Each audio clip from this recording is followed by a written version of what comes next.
they've been able to sort of farm possession effectively and sort of get good continuity, good phases, and quicker, just fractionally quicker ball. They've done very well, but the backs are aligned very, very deep at the moment. And I mean, you mentioned it, when the passes go awry or slightly behind them, it takes all the pace out of the movement. If you're going to align yourself deep, you've got to put the ball in front of the runner. And that is something that the Southern Hemisphere sides do so well, and one of the reasons that they consistently break the gain line. And it's something that just I find extraordinary that the Northern Hemisphere sides haven't been able to. Well, why they haven't trained to do this, whether it's just a question of the fact that they've spent so much time, as one of your colleagues out here, Simon Mannix, has consistently said, too much time bulking up and not enough time on concentrating on the simplicity of rugby. Well, it remains to be seen, but you just have so much slow ball and the passes don't seem to go to hand. I mean, I think you can spend a lot of time in the gym and you can spend a lot of time bulking up, doing all the physical stuff, but for me, rugby is about the ball, and all the training that I think you should be doing should be orientated with the ball. So there's just so much comfort. So when you get put into positions where you can score tries, bingo, it happens just as a matter of course, rather than because you're thinking about it. It becomes much more intuitive. And there are very few sides who have intuitive footballers, I think, nowadays, particularly in the Northern Hemisphere. You see some of the French players, but But even there, probably their star of intuition would be Freddie Michalak, and his performance being erratic at the best of times. And so it's interesting to watch. I mean, Wilkinson has got a good footballing brain, but his game's a little off kilter at the moment. But so saying, England will probably take. Now, with the score up to 39-22, this will probably be seen as a very positive English performance, and yet there were long stretches of time in that second half if the Samoans could have put together, and it's all about ifs and coulds and buts, but if they could have put together some sustained pressure on the English, then who knows what could have happened. As it is, they're still trying to play rugby as the sun finally comes out and beams down on the Stade La Beaujoire, and just those little unforced errors have crept into the Samoan game. Steve Soyalu takes a quick one there, and once again it's not 4, but were they not 10? I don't think. I think those English fans don't seem to agree with Alan Davis. What a surprise! Yeah.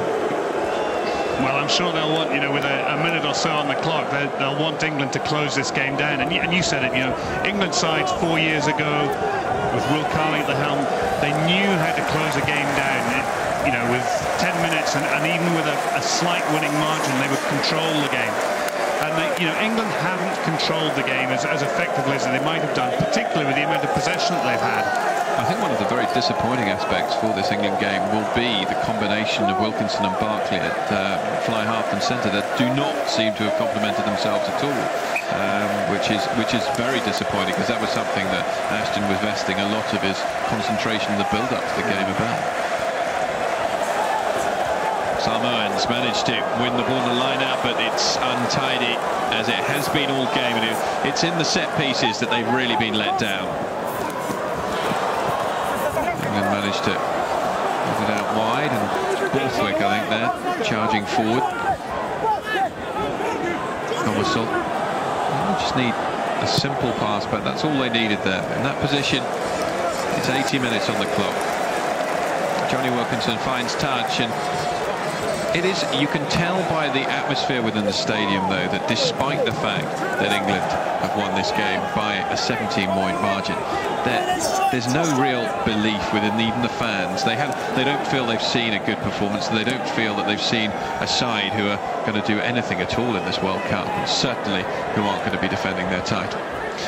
Well, I think when they look at the video of the South Africa against Tonga match, they'll recognise that they've got another very, very difficult task ahead of them, and they've got to stay focused. They've got to think about how they play, and think about how they control the game and control possession more effectively than they have done in this match, because they're going to need to. Tuilangi just sorting one through there. The big tackles. Yeah, the thing that will definitely worry the English about the fact that they're taking on, and that was being played in the air, definite penalty given, and Saki felt the full force.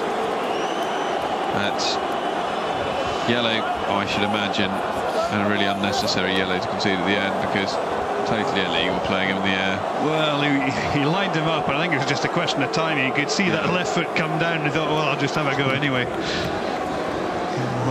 When does Samoa never really held back from a 50-50 tackle? I can't remember any occasion. But Paul Saki certainly had the wind knocked out of him there, and Brian Lima, a man who would have been proud of that challenge there, I'm sure.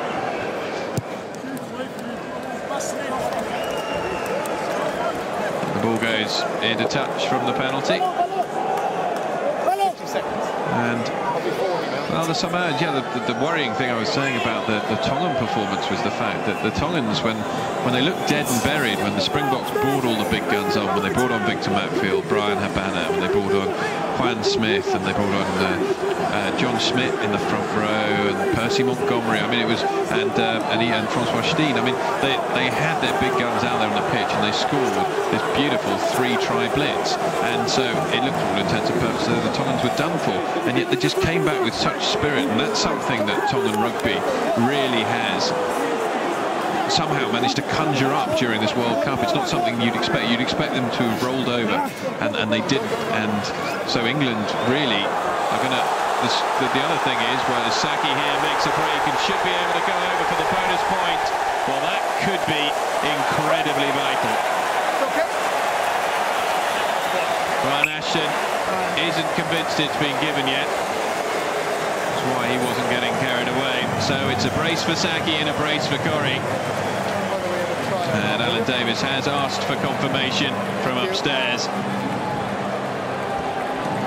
Well, it was actually a very important try to score. I think if England had gone away without the bonus point, they'd have felt, very, very disappointed. And bonus points could be so crucial in this particular pool. Lovely inside pass, and a lot of fatigue in the Samoans' legs. Defence not aligned. And Tuilagi just unable to make the tackle. I don't think there's any question about this one. No, I don't see that. No. Definite try. So England have pulled away to a remarkably comfortable margin, and when one considers the scores that they've chalked up against Samoa, the first time that they played them right the way back in 1995 in the World Cup, they won by exactly the same margin as this, and the last time they played back in November 2005, they won by 40 points to 3. It hasn't been as comfortable as that occasion, but it has been a pretty comfortable victory in the end, although you have to say that... Say that again? Would you say the scoreline's flattered England here at all, or not? Well, yes and no. I mean, on the one hand, 44-46, if Johnny Wilkinson converts this 22, looks like a pretty convincing victory against what is always a very difficult physical side to play against. But at the same time, the modus operandi of their victory and the opportunities that they should have capitalised on, it should have been 60, I think, and it should have been put to bed a lot sooner than it was. Well, he's probably had a bit of an off day with the boot as far as he's concerned. Only 78%.